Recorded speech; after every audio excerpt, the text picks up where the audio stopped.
Reels তো সবাই বানাচ্ছে, কিন্তু আপনারই কেন 200-300 ভিউ আটকে যাচ্ছে? ভাই, ভাইরাল হওয়ার কোনো ম্যাজিক বা ভাগ্যের ব্যাপার না।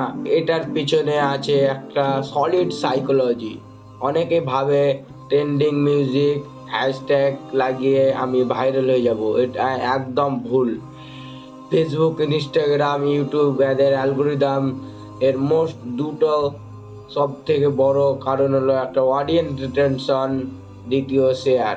তো শেয়ার কখন হবে?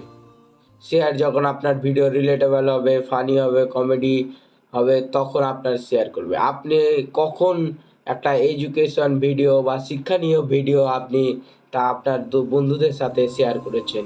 আপনার মনে পড়ছে? যদি করে থাকেন তাহলে কমেন্টে বলুন। আর ভিউজ অ্যান্ড ভাইরালিটি এটা আপনার নিচের ওপর ডিপেন্ড করে। আপনার নিচ যদি এডুকেশন বা শিক্ষণীয় ভিউ হয়, তাহলে আপনার দামি ভিউজ পাবেন, যেগুলো আপনার পরবর্তীতে সার্ভিস বা কোর্স বা আরও অন্য কিছু কিনবে।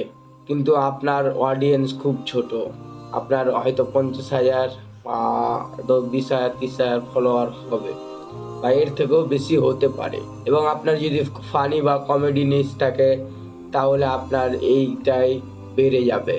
এবং ফানি অ্যান্ড কমেডি সবাই দেখে, কিন্তু শিক্ষণীয় ভিডিও সবাই দেখে না।